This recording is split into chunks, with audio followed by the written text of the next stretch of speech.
Welcome everyone to the channel. So in this video, I've had some requested topics, right, on Bitcoin. So I'm going to be going over an order flow case study that you can apply directly to Bitcoin. Now, I just want to say that when you trade, you need to have three things. You need to have a key level, you need to have an entry into the key level, and you need to validate everything with the order flow. So in this video, I'm going to be going over a daily cycle trade. So accumulation, manipulation, and then how to catch this distribution, right? So the most important thing is you need to understand what's going on here. So the problem that most people have is that they FOMO or hesitate into where the position needs to be, or they simply don't know how to catch the distribution or where the distribution is going to be. Now, the easiest way to get around this is to use order flow at fair value gaps. And so this is what I'm going to break down. So if we look at this fundamentally from what the market looks like, we have the Asian range that looks to accumulate liquidity, and we have the Asian range high like this, and we have the Asian range low down here. Now, once we have the Asian range, what we're looking for is for some kind of a manipulation, right? So we want to see price sweep below the Asian low, right? That's one of the things I often look for. Now, the main thing I look for, if we just take a look at the trade over here, is a 15-minute fair value gap. Now, if you get stuck choosing the fair value gap, use the most recent fair value gap in the London or the New York session. So if you use this process, you will be successful more often than not, right? So let's break this down. So this is Bitcoin on the 18th of November. So coming into the London session, or I think pre-London session, what we had this 15-minute fair value gap. So I would personally like to use this one as the fair value gap, right? So this is the candle before the fair value gap. So I think some people in ICT, they call it an order block or whatever it is. I personally would like to choose this one. Now, you can also choose this one down here.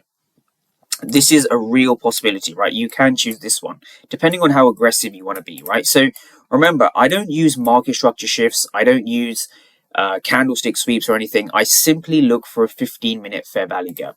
Now, to make this nice and simple, these are your fair value gaps, right? So that is the FVG, and the other one is here, right? That is an FVG. So you're looking for two simple spots like that. So all you're looking for really is on the lower time frames, a break and retest to go long. And over here, you're looking for, again, a break and retest to go long, right? So the magic happens here, right? The magic happens here. Now, what I mean by magic is order flow. We want to confirm all of our trades with order flow, right? So if you find yourself getting stopped out or the frustration of not knowing where to enter, well, I've already fixed that for you. You need to trade where there's a 15-minute FVG. It's that simple. So I'm going to start off by breaking down each of these individually. So we're going to start with this lower zone over here. So the reason I find this an attractive zone also when it comes to choosing key levels, because this is step one, right? So choosing key levels, or specifically choosing an area to trade from, you need to have an M15 fair value gap. That's the first thing. The second thing you need is you need a 1-minute entry inside the zone. And the third thing you need is order flow. This is what we call the triple X model. So you need to know where to trade from, what to look for, and then why you are looking for it. Now, specifically, when you form a key level, it needs to have a fair value gap. Now, I always rely on the 15-minute time frame to give me my levels. Yes, this works on the 30-minute, the 1 hour, probably the 4 hour as well. But I stick to intraday trading and scalping. So the 15-minute fair value gaps are the highest probability key levels in my opinion. So that's the 15-minute fair value gap. Now, the other thing I look for is some kind of a PO3 alignment. So what do I mean by that?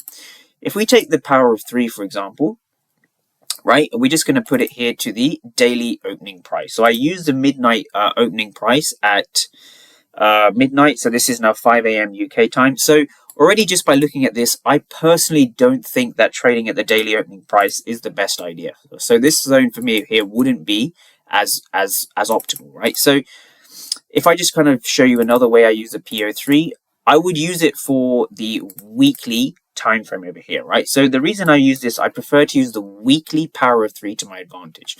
The reason for that is because for anyone who trades power of 3, what you'll understand is that if this is the higher time frame candle's opening price, the best longs will come below the opening price, the higher time frame opening price. Usually the weekly candle, I sometimes use a daily candle as well, but these are the two things you need to determine any kind of key level. You need a fair value gap, and it has to be some kind of a PO3 alignment, right? The weekly PO3 is often the best tool.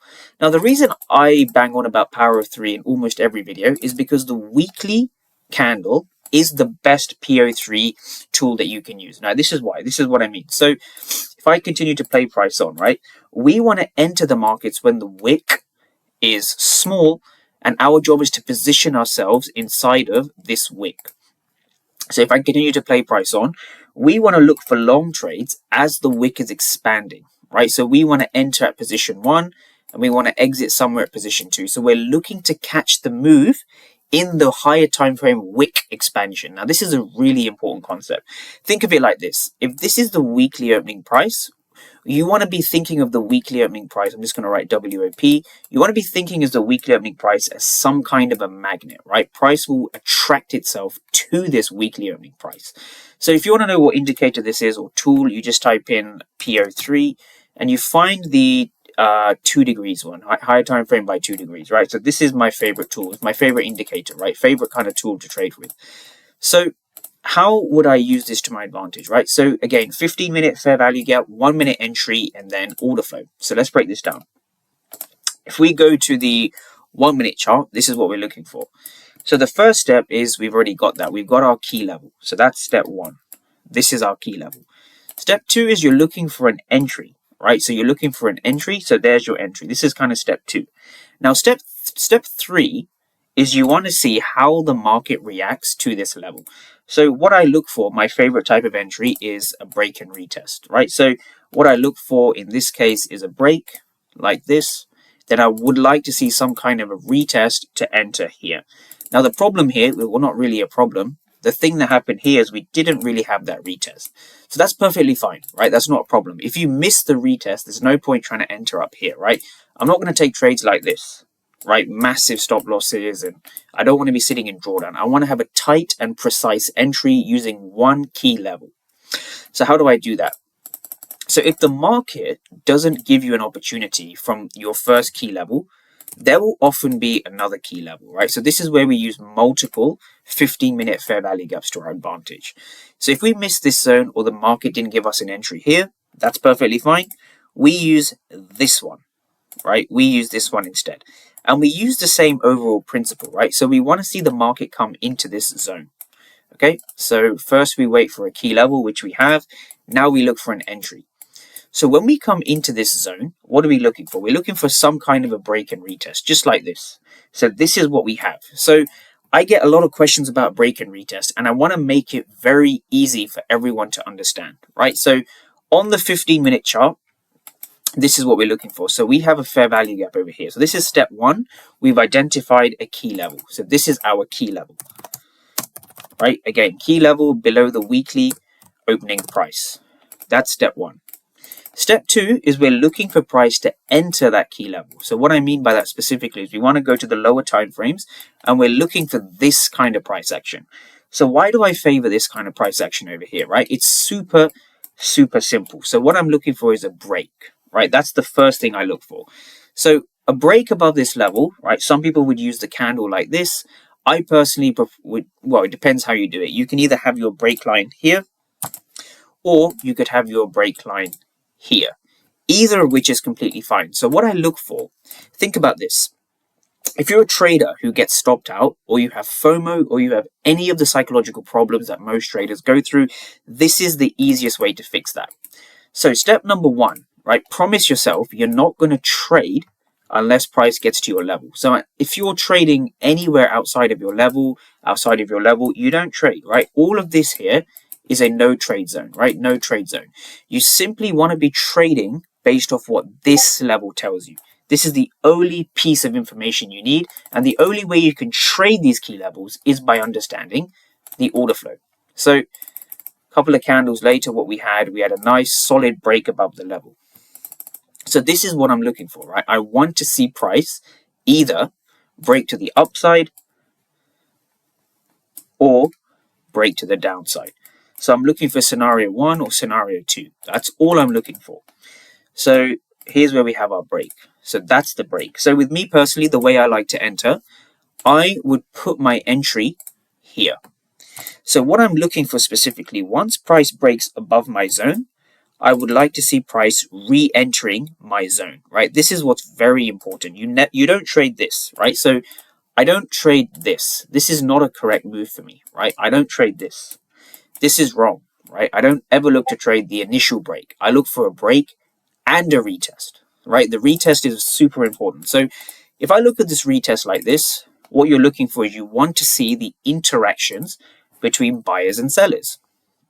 So this is where the ATAS platform comes in and helps us. So if we go here now to the 5-minute chart, let's see what we have. So this is the same candlestick. So we have a break above this level, right? So this came at around 8:15 in the UK. So London session Bitcoin break, right? So what's super important over here? Let's break this down, right? So we're only interested in the order flow inside of the key level, right? So this is that same key level on the ATAS platform, right? This is the same key level.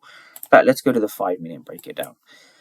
So 5-minute, technically that would be my break line then on the 5-minute. So we want to just focus on a couple of candles over here. Candle by candle, let's break this down, right? So let's do this. So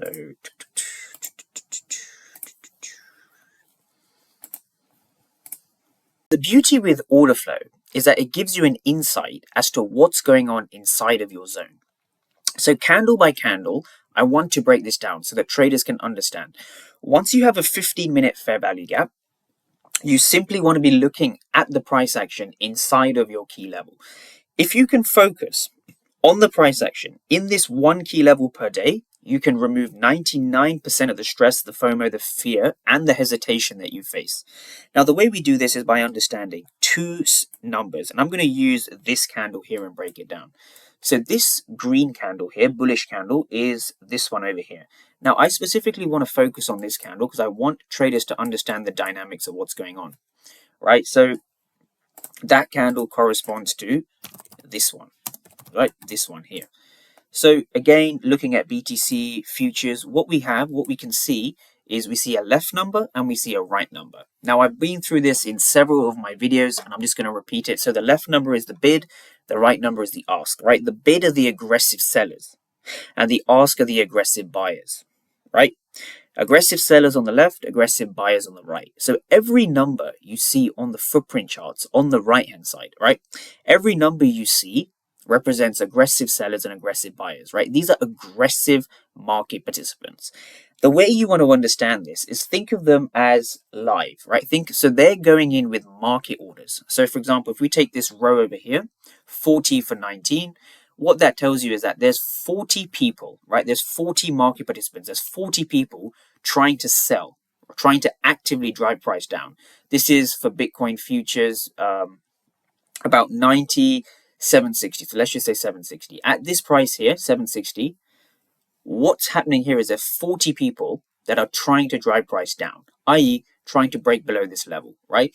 Whereas you have less than half, so 19 people trying to drive price up, right? So this is a negative delta, hence why we see a red, right? Negative is red, positive is blue, right? That's self-explanatory, which is why I like using the delta footprint charts. So when we come into a zone where you want to be focusing only inside of that zone, right? So it's not candle by candle basis. You want to be focusing on what's going on inside of that zone, right? This is the big differentiation between order flow and other strategies. It's not about the candles, the patterns, the wicks, the consolidations, the bodies, the breaks, the structure, the sweeps. It's not about that, the divergences, the indicators. No, it's about defining your level and looking at the order flow specifically in that level to determine whether you are at a level to buy, so a demand zone, or a level to sell, so a supply zone. Now, again, if we look over here, this is a huge negative delta. In fact, it's so huge that I can't even see the number properly, but it says 60 for 19. So at this price, 96.80, it says 60 for 19. So that's 3 times roughly as many aggressive sellers than buyers. So the reason this candle here is significant, even this candle for the same reason, the reason this candle is significant to me is because this was a bullish candle. It was a green candle, right? We understand a bullish candle as being a candle that moves higher, right? The price moved up in that 5-minute candle, right? It closed higher than it opened.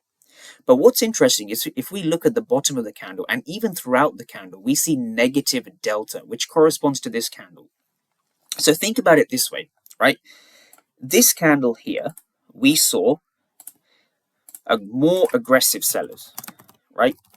More aggressive sellers, and this came from the negative delta, right? Or the red delta, negative delta / red delta. Now, when you see this, negative delta, red delta, what does that tell you? Well, it tells you that sellers are trying to be aggressive, right? At this price here, sellers are really trying to drive price down, right? That's what aggressive sellers do. So at these price points here, the sellers are trying to drive price below this level. So if we take a look at what happened, the market entered the zone with a lot of aggressive buyers. Look at that, right? Well, there's only one red delta over here.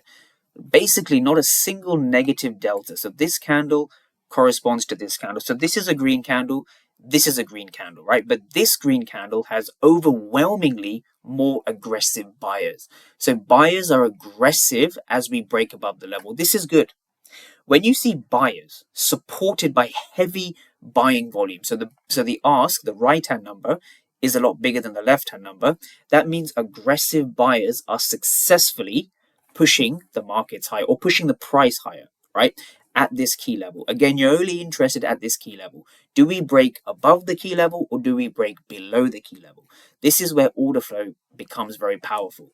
Now, what's interesting here, these two green candles, especially this one, right? We see aggressive buyers and we see aggressive sellers, right?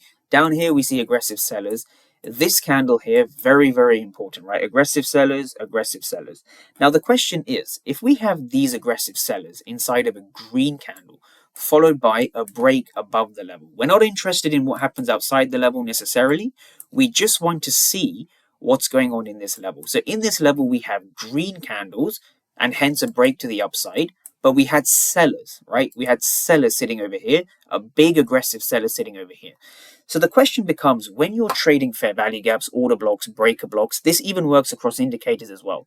When you come into your level and you see aggressive sellers and then a break to the upside, right? Were those aggressive sellers successful? Now, this is the mindset that you need to adopt as a trader, especially if you're using order flow.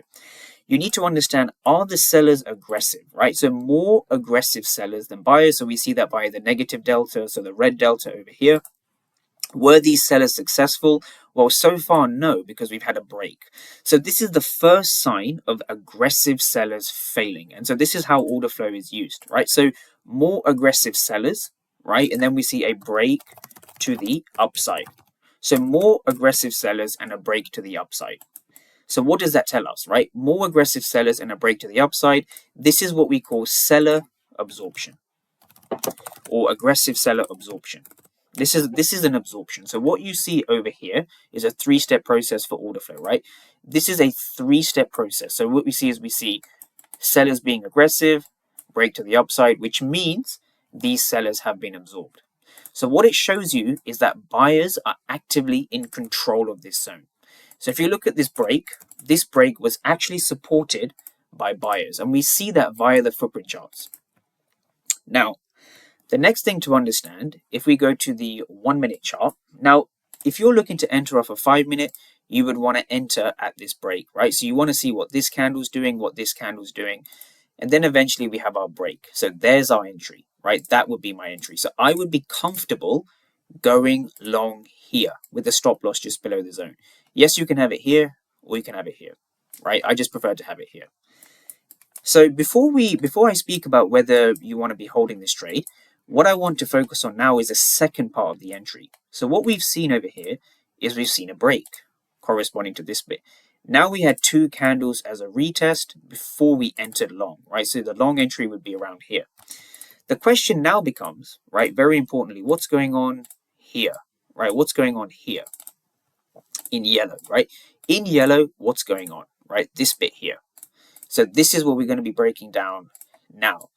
So if we go to our footprint charts once again, what we can see here is more of the same of what's going on over here. So this was a retest. So this is about 5 minutes, another 5 minutes, and then this would be your entry here, right? Because we've broken above the body of this initial break candle, right? This red line here. So whenever we look for a retest, right, a retest is the same principle. We want to see who is aggressive and who is failing. In other words, if you want to take a long, right? If you want to buy, you have to see aggressive sellers fail.